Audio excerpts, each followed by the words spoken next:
and Alex, go ahead and start the screen sharing that I'm assuming you're wanting to do. And forgive me for probably butchering this first word, Phylomemetics as a framework for bibliographic synthesis by Alex Mayhew. And Alex, yeah, we can see your slides just fine, so take it away. Perfect. Thank you very much. Phylomemetics is definitely a strange word. I actually had a chance to use the new AI program that turns words into pictures. And this is what DALL-E 2 thinks phylomemetics looks like, kind of a plant growing structure, which I thought was kind of nice. As you'll see later, it might actually be somewhat appropriate. So yeah, phylomemetics as a framework for bibliographic synthesis. All right. So if you want to keep people's attention, start with a MARC record. So what's the traditional bibliographic view of what do we look at when we're doing traditional cataloging, describing a text? What elements do we try and pay attention to?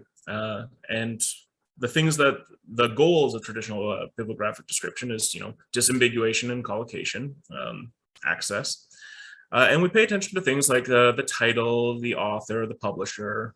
We reference authority records, copyright dates, ISBNs. We do include things like subject headings, but this is the core sort of information we collect in traditional bibliographic description.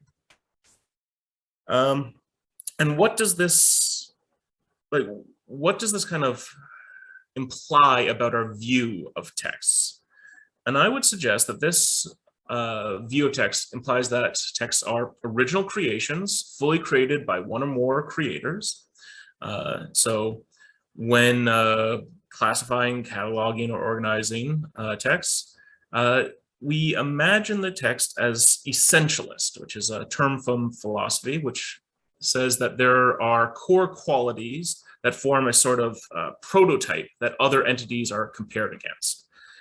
If you have a bit of background in philosophy, you might think of this as Plato's forms, where there's a perfect version of the book up in Platonic heaven, and all the books on our shelves are imperfect reflections or shadows of it. Linnaeus' species conception of species is somewhat similar. There's a prototypical version of a particular animal or plant, and all the other ones are compared against it to see whether or not it fits into that category of being part of that species. If we are familiar with the underlying model of Ferber, which is the functional requirements of bibliographic records, you can think of this conception of a text as existing at the work level. This isn't quite fair. Ferber is also a mental model for the creation of catalog records.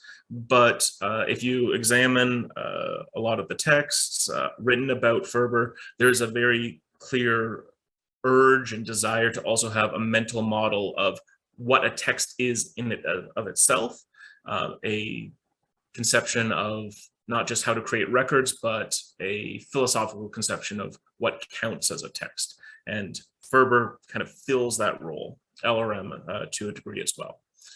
And fair enough, that's one way of conceptualizing things. But I'm going to say that there's a whole lot of other types of bibliographic description projects from outside of cataloging, and there's quite a few. So we can look at things like memes, motifs, themes, character archetypes, story patterns, tropes, cliches, semantic features from linguistics, meta-narratives, research methods, just bunch of ways of looking at particular text as having qualities that are worth describing. So those are some of the things that you might look for, but projects include TV tropes, the Arne Uther Thompson Index of Fairy Tale Motifs.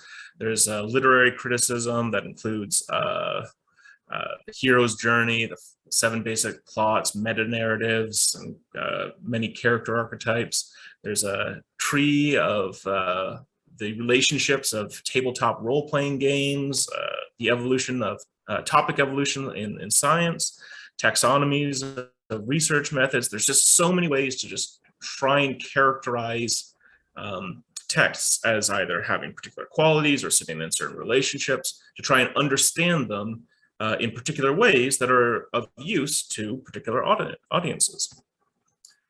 So if there's just so many parallel bibliographic description projects. How can we make sense of them all? And for that, I would say we can actually do a bit of classification of our own. So most parallel bibliographic description projects can be thought of as one or both of creating connections between texts, defining certain types of relationships, or creating more granular descriptions. So let's look at a bunch of connection type projects. So there's semantics, which is a computational form of literary criticism where you see how different versions of a text influence later versions. You can think of this in terms of a manuscript copying in the medieval ages. You have one version of a Bible, and you know, the monk copies half the text from one, half the text from another, and that's how you get various things. This one, I believe, is from a Hindu manuscript. Other things that put things in connections with each other. Citations is an obvious one. And then we have some other less well-known projects like Asimov's Timeline of Science, Scientific Topic Evolution, Mathematics Genealogy Project, where different mathematical insights are set as built upon one another.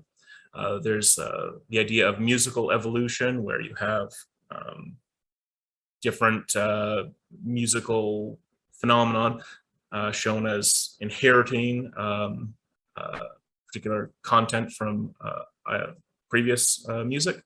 There's the idea of the genealogy of theater, where one play makes specific references or allusions to earlier ones. And then there's descent with modification of recipes. So you can see how a recipe in a cookbook was clearly a new version of a recipe from an older cookbook. So there's all sorts of connections that can be made. There's also all sorts of granular descriptions that can be made. So TV Tropes has thousands upon thousands of particular story phenomenon that they call tropes, patterns that reoccur across many different stories that they've identified and can list as being part of various texts. Character archetypes, of course. Some of these are called stock characters. Plot archetypes, so we have the hero's journey, we have the 7 basic plots, you know, rags to riches, the quest, what have you. Then you get some more that are particular to a little bit more niche, so science fiction and fantasy conceits, and some of these get very, very specific. There's a Canadian encyclopedist who created a very, very detailed breakdown of all the different components of science fiction and fantasy stories. We've already mentioned the fairy tale motifs. There's several different versions. The Arne Thompson Uther Index, but there's also Vladimir Prop. From this community, actually, there's the music basic concepts. And again, structured scientific concepts. There's ontologies of research methods. And I do have to mention the Library of Congress subject headings, which are just additional ways of taking a particular text and saying what you're going to find inside of it. All right. So as I say, most parallel bibliographic description projects can be thought of as one or both, making connections or granular descriptions. And I'm going to say that we can make an analogy here with evolutionary biology. And we can see how these descriptions, these two different types, are actually complementary. So making connections between texts is sort of like common descent. And more granular descriptions are like genes. So put it another way, making connections is sort of Darwinian, and more granular descriptions is more Mendelian. Both of these ideas in biology challenged Linnaeus's essentialist understanding of species. I should go into a little bit more detail. So this Darwinian idea suggests that there is no prototype because there's basically just gradual changes over time. It's the original conception in Darwin was rather fluid, as opposed to Lamarck, if you're familiar with him. So it was just gradual, non-discrete changes over time. And slowly through pressures, creatures and all organisms just get molded to adapt to their environment. Mendel said, well, species aren't essentialist, but that's because they're made up of discrete building blocks, and there is no correct prototype. There's just different ways individuals can be built, and that's just fine. So they both challenged the essentialism in different ways, and for a long time they were considered to be incompatible. But after Darwin and Mendel, there came a synthesis in evolutionary biology. And by understanding that these two conceptions of biology are actually compatible, they were able to create a new understanding, which is the neo-Darwinian, or more commonly called the modern synthesis, the modern evolutionary biology synthesis, which represents the current best understanding of a species. So genes flow through descent. So you have, yes, an individual is made up of their genes, and yes, species do change gradually, but it's through the gradual shift in the gene pool of the species over time. And there is also a flow of ideas over time, texts inheriting ideas from previous texts. So, for example, we have the tragedy of Hamlet, Prince of Denmark, and we have The Lion King. These are not the same story, but one clearly is descended from the other. But not only are they descended from each other, if you look at a list of their granular qualities, their memes, you can see that there's a bunch of memes that The Lion King clearly inherited from Hamlet. There's the prodigal hero, there's the dead person conversation, talking to Mustafa up in the clouds, talking to his father. There's the treacherous uncle, but because of the change in genre from tragedy to comedy, it did not inherit the clown's exit stage right trope. So it's not a perfect inheritance. It is descent with modification. All right, so I'm going to suggest an alternative conception from the traditional cataloging view, which is that texts are like meme bundles, like species are gene bundles. So this is my analogy with biological phylogenetics. And what might this view empower us to do? Each parallel bibliographic description project could be a lamination layer, and the catalog can be a place where they can all be joined together. So what's a lamination layer? Just as a brief note for the rest of the talk, try to imagine that I'm talking about like a grand union catalog as opposed to like a local library catalog, something like WorldCat, just a big old database where all the things are sitting. It doesn't need to be that, but I find it slightly easier to imagine the possibilities if we're thinking about in those sorts of environments. Okay, so lamination. The metaphor of lamination allows us to imagine superimposing additional information over our bibliographic records. The foundational layer of traditional cataloging practice is not required to take on all the additional work of like doing every one of these parallel projects that I've mentioned before. Those projects are already being undertaken. We don't need the catalogers to do them. But the catalog could be made a place where those additional projects are able to be layered on top of what we're currently doing. So I claim that Phylomemetics provides a conceptual framework under which metadata generated from outside the library cataloging community can be integrated into the catalog.